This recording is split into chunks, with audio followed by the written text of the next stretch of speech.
You know, I did something not too different from this in the past called What If Naruto Were the Ten-Tails? In this, I insisted that it was possible to give a Ten-Tails sentience and allow it to take a human form of its own. And what's awesome about that is that this video actually predated the likes of Jura in Two Blue Vortex by like a month or two. So I'd like to personally believe that Kishimoto-sensei watched the video and thought it was a great idea. I know it's not true, but a guy can dream, right? Anyway, because I loved that story so much, I'd like to do a story like that again, but slightly different. To explain how we got to that point, I'll link What If Naruto Were the Ten-Tails somewhere. Take a look at the first 7 or so minutes of that story to get a basic idea of what set this what if up, and then assume that instead of the Ten-Tails husk growing a baby Naruto on it, that instead it was sealed into Mito. That should help you get a good grasp of what brought about this new story. But how about we finally get into it? I'm certain your mouth is watering for this juicy story to be told. I know mine is. So let's get into it. But first, welcome to the Amagi. Before we begin, only 25% of our viewers are subscribed, so if you're a fan of the video, please like and double check if you are subscribed, and with that out of the way, let's get into the video. As screams filled the night air, the massive frame of a giant wooden monstrosity could be seen. Its cry wasn't like that of many other monsters, but instead was high-pitched, like one might assume a Tyrannosaurus Rex might sound. And here Minato stood, upon his own head on Hokage Rock. Looking out to the distance, he saw the beast standing there, the moon already bleeding red, and he knew that there was no way he could kill it, not by himself. He needed something else. As he spoke, a man with a Rinnegan eye stood above the Ten-Tails, ready to use it to kill the rest of the village. A secret vendetta from years past, to be fulfilled before the world met its end. As Minato stood there, he thought back to how this had begun. So many years ago, Hashirama Senju and his brother Tobirama had bravely vanquished the Ten-Tails and its master, Madara Uchiha. As Madara fell by their hands, Hashirama had used his Hokage-style, 60-year-old technique, entering society with bliss-bringing hands, to pacify the Ten-Tails and seal it into his wife, Mito. Despite its power, they managed to seal it up, but the power of the Ten-Tails was so great that no Jinchuriki could truly be expected to hold it all. So multiple seals were placed upon the Jinchuriki, and even then they had no ability to leave the village without the threat that the Ten-Tails might take over. This weapon was the tool that Konoha had used to threaten the world. However, the world wasn't ignorant of the fact that Konoha had no control over the Ten-Tails, and until they could prove that they could use it in the first place, they had no power to stop anyone. And on this night, they proved how very little control they had. Mito had grown old, and the threat of the Ten-Tails continued to grow. Through the merging of the greatest sealing techniques that the Uzumaki had to offer, they continued to seal the Ten-Tails up into the next Jinchuriki, who was Kushina Uzumaki. With her valiant heart, she kept the chaos at bay, her love shared with Minato being able to ease the pain. But that very thing that gave her peace was turned against her, as through their love a child was conceived. This became something terrifying, so much so that secretly Minato began to call up the greatest Fuinjutsu users in all of the village, as well as its allies, in hopes that they could keep the Ten-Tails at bay while Kushina gave birth. And then the night came. As Minato stood there overlooking the beast, he remembered their failure. As she gave birth, the beast fought back, trying to break its cage. But this was why the Fuinjutsu specialists were here, each one pouring their chakra into the seal to keep it at bay. But the beast would not let this be, not without taking its pound of flesh. Or more like 7 pounds of flesh. The Ten-Tails is a creature that sucks the life out of everything it touches, and as retribution for them not letting it free, it did exactly that. The child was stillborn. Kushina wept when she failed to hear any crying. She knew what it did. And as if this weren't enough, Madara Uchiha, or a man Minato assumed to be as such, located them and attacked to try and take Kushina from him. In the end, the man managed to teleport away with Kushina, leaving Minato alone, holding his stillborn child. Unable to leave the child there, he had no idea what else to do but bring it to his safe house. Laying it in the bed, he knew he couldn't just cast it aside. Not until they had time to mourn. Not until they had time to offer it proper respects.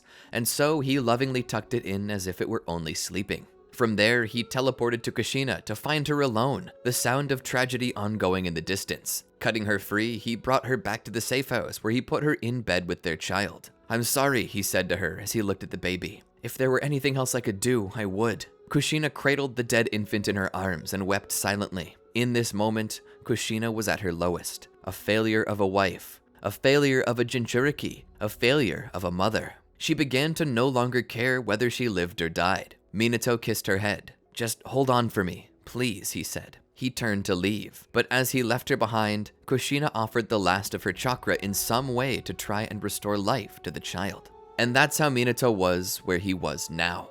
As he ran through the village, he saw people evacuating. The beast above him, he avoided its strike. Throwing his kunai up at the beast's eye, it roared as the kunai cut into it. Minato teleported to that eye, taking out his kunai and stabbing it right into the lens a great many times.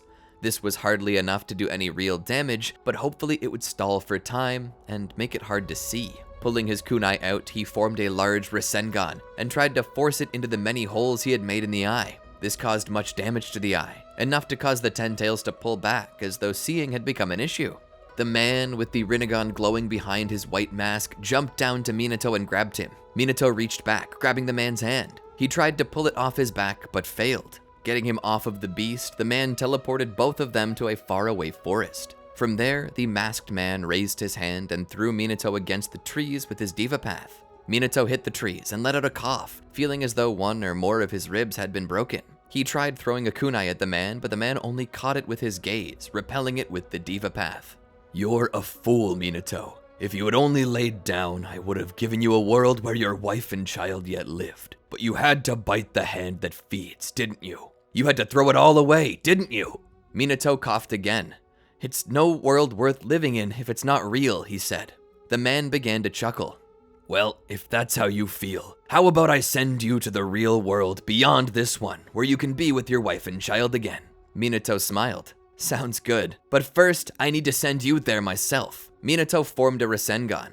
The man laughed. "Oh please, tell me, how do you plan to use such a simple technique against a god?" "Because you're not the only one with a technique that uses the word god in it."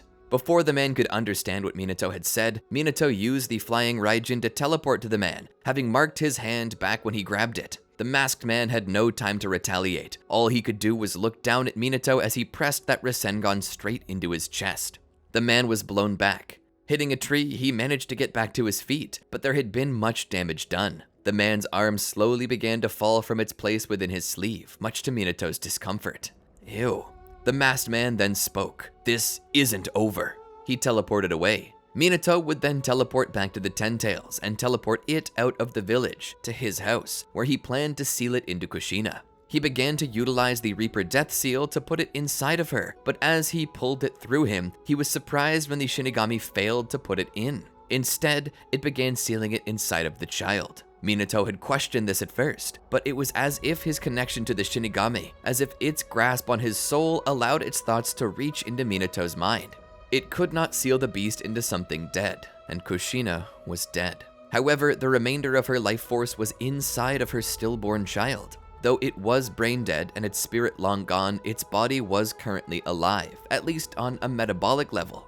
"If it's not really alive, then just seal it into me. I'll take it to the grave," Minato shouted, but this too was impossible. The Ten-Tails was far too great to be sealed into Minato completely, not without a full sealing ritual. The only way was to split the chakra. He would take half, and the other half would be sealed into his child. Minato lamented this, but it was the only chance they had.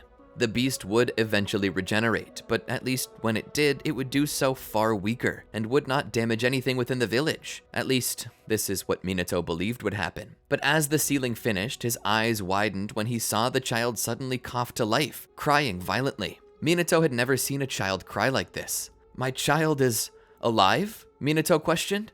He then proceeded to be devoured by the Shinigami.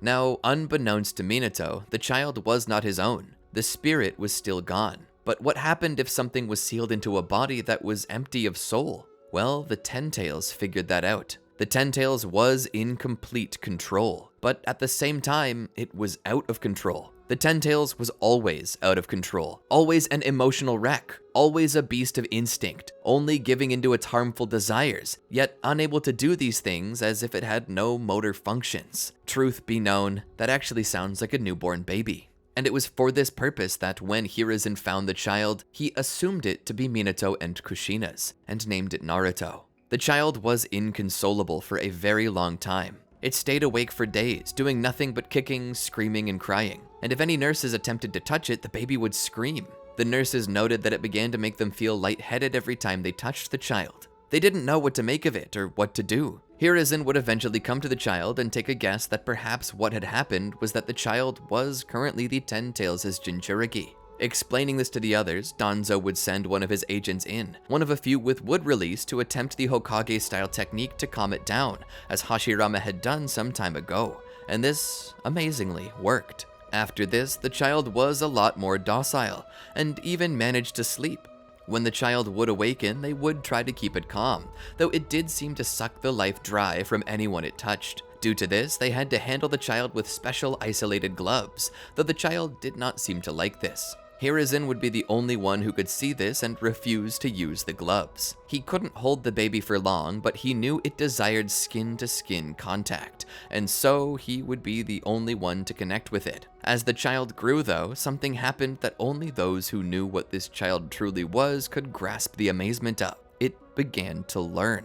Its mind began to evolve. Perhaps this was in no small part thanks to the child's brain yet being there to channel its mind through. Perhaps it had something to do with the care it was being shown, or maybe even the simple idea that a Ten-Tails was an undeveloped mind that, now weakened and placed into an undeveloped body, was able to pace itself forward. After all, are we going to say that the tailed beasts from the original series were capable of intelligence and sentience, but not the Ten-Tails, the conglomeration of all tailed beasts? The longer the child grew, the more intelligent it became, and far less hostile as well. Possessing a body now, able to make chakra through metabolizing food and water, the Ten-Tails began to understand the importance of feeding its body. In that way, maybe it became a bit greedy. But as the years passed, the time to learn to speak arrived. Yeah, it didn't pick that up. Not yet, at least. It listened to the words of Hiruzen as he spoke to it. It had remembered in the past others of a different shape had used such sounds around it to seemingly communicate, but never had it understood what those sounds meant. It was controlled by the eyes. It remembered back. The eyes. It had some time ago been controlled by those eyes, communicated with through them. Maybe he could do it too.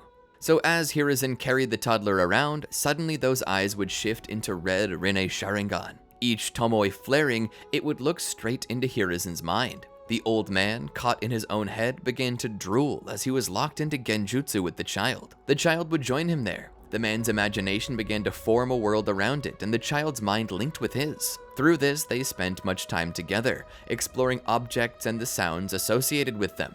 Every question it had, it dove into the old man's mind to gain an answer to. This person was old by human standards. That technically made it far younger than the Ten-Tails, but there's a difference between living and being alive. Only now had the Ten-Tails truly been given the chance to live. And now, as it surfed the electrical waves within the Hokage's mind, it slowly began to pick up the meanings of words. To be honest, when Hiruzen finally was allowed to wake up, no more than a couple seconds had passed. But for him, it felt like months. He realized that Naruto had just tapped into a powerful dojutsu, not unlike the Sharingan.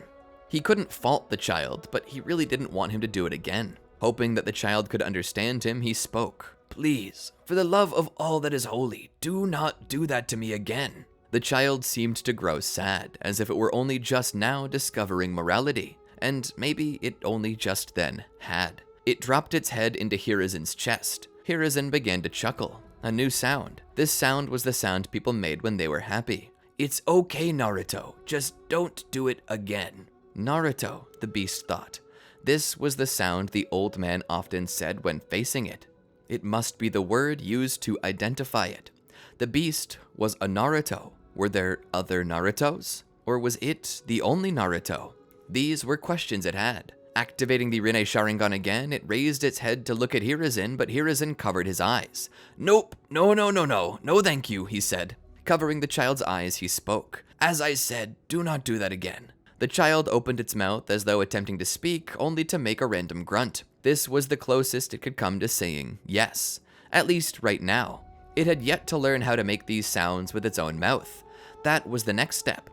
From here on, Naruto, as it had elected to consider itself, continued to make random sounds with its mouth. When not eating or sleeping, he grunted, growled, burbled, and made all manner of strange and interesting sounds. That was until one day, it made a breakthrough.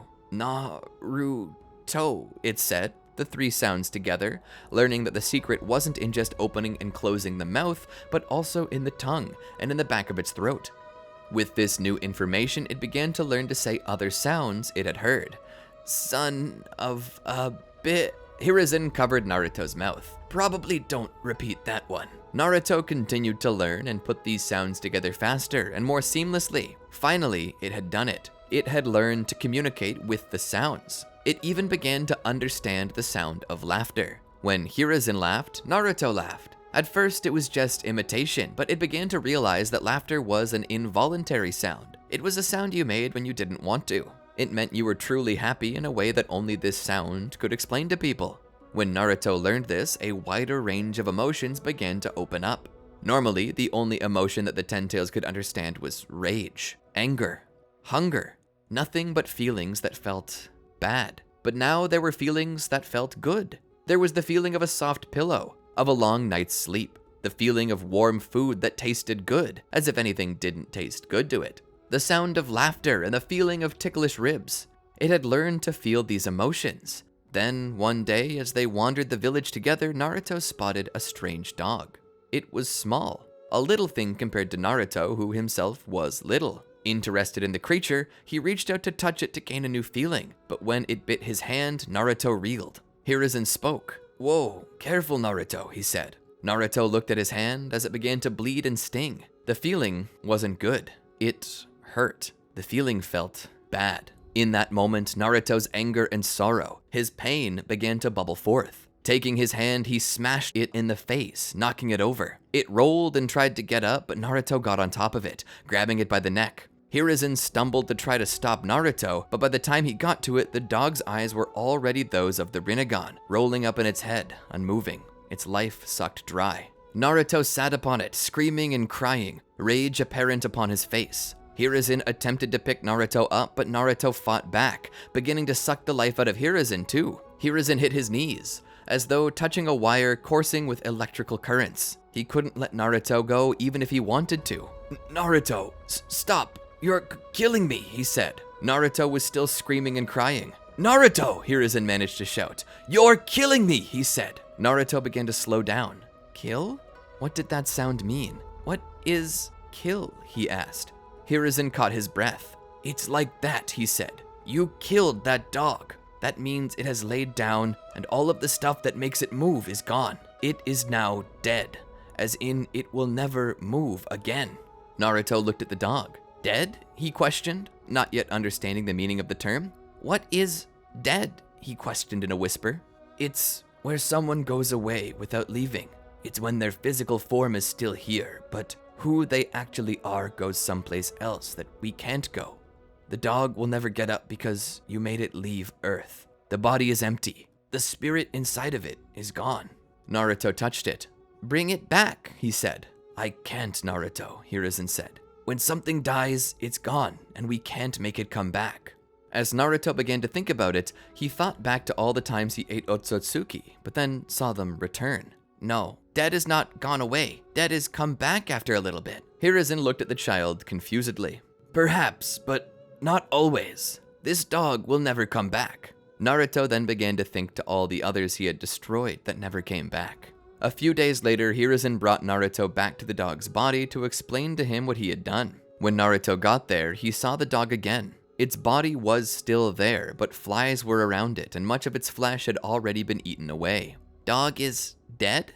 "Yes, Naruto. Its body is going away because you made its life force go out. It bitted my hand," he said. "Yes, it did, but it didn't know any better. And because it didn't know, it is now dead. Does that seem fair?" Hiruzen asked. Naruto was silent. He had much to think about. He thought back about the planets he had been on before this, the people, the animals, the flowers. He absorbed all of their life force and made them die. Naruto had always been like this, and he had never considered that it was bad. He began to link these emotions together and the meanings behind them, his little mind working through thousands upon thousands of years of information at once. It was then that Naruto realized what he had done was bad. And slowly but surely, something else grew inside of Naruto. And that was a conscience. Slowly, he began to piece morality together. A secret law written on his heart. Knowledge that what was bad was what did not show love.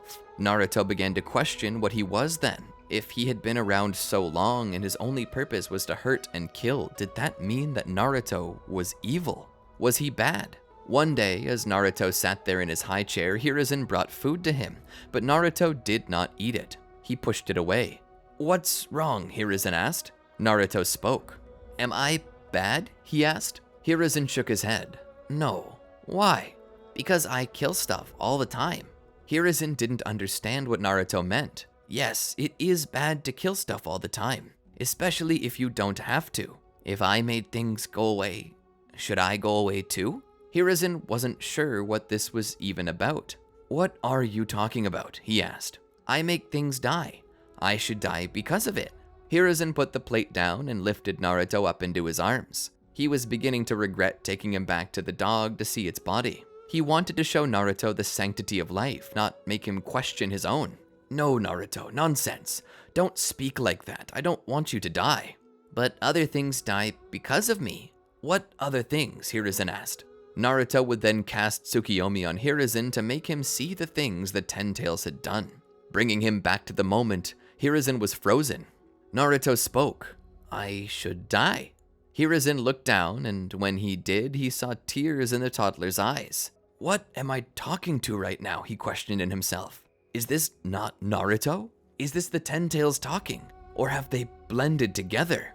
Hiruzen wasn't sure. This was indeed quite strange, but he knew that whatever it was that was happening, whatever this child was, it was Minato and Kushina's son. He wiped the tears from its eyes and spoke. "To kill needlessly is indeed bad. Very bad, but you do not have to be bad. You can decide not to kill anymore." He held the boy close. "Listen, Naruto, I don't entirely understand everything you're going through, and I don't know what it is that I'm talking to right now, whether it be a human child born of humans, a tailed beast that existed for eons, or somehow a mixture of the two. But I do know one thing. You're here right now for a reason. I don't know what that reason is, but I feel like one day you will figure out why. But you can't give up.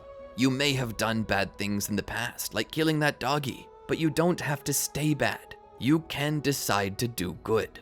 You can decide to help people. You can decide to be like me and become a shinobi. Then you can show people care and love. Those things are not bad. They're good. Do you understand?" Hiruzen asked. Naruto nodded. The boy would then take the food Hiruzen began to feed him. Hiruzen would think about all of these things as he went to sleep at night. It was truly terrifying, but awe-inspiring at the same time. If his hypothesis was correct, the toddler he'd been taking care of was the manifestation of the Ten-Tails itself, somehow set free in the boy's mind and learning how to live, learning what it meant to be a living being. He had never considered that such a brutal monster might have the capability to become what it was now. But whatever it was now, it was because this was the plan. This creature would do many things with its life, and Hiruzen was looking forward to being there for every single one of them. But as Hiruzen slept, he did not realize that someone else was watching the boy carefully. Hiruzen was not the only one keeping an eye on him. There was another eye on the boy, a Rinnegan. And that's where I want to call it for now. This was an interesting story to tell. I hope to be able to continue it in the future, not just following a boy with the powers of a Ten-Tails like last time. This time, we're following a Ten-Tails with the power to become a real boy. Kinda reminds me of Pinocchio in that way. I hope to further follow its development as a person and help map out its personality as it grows, and I hope that you'll all join me as well. Anyway, if you enjoyed the video, be sure to let us know in the comments below what your favorite part was, where you want to see this go, and perhaps any other video ideas you might like to see us do in the future. Be sure to like, subscribe, and ring the bell to be notified when we drop new content. And if you don't want to wait, then I recommend you check out these other awesome videos from our channel. I'm sure you'll absolutely love them. Anyway, until next time, peace out.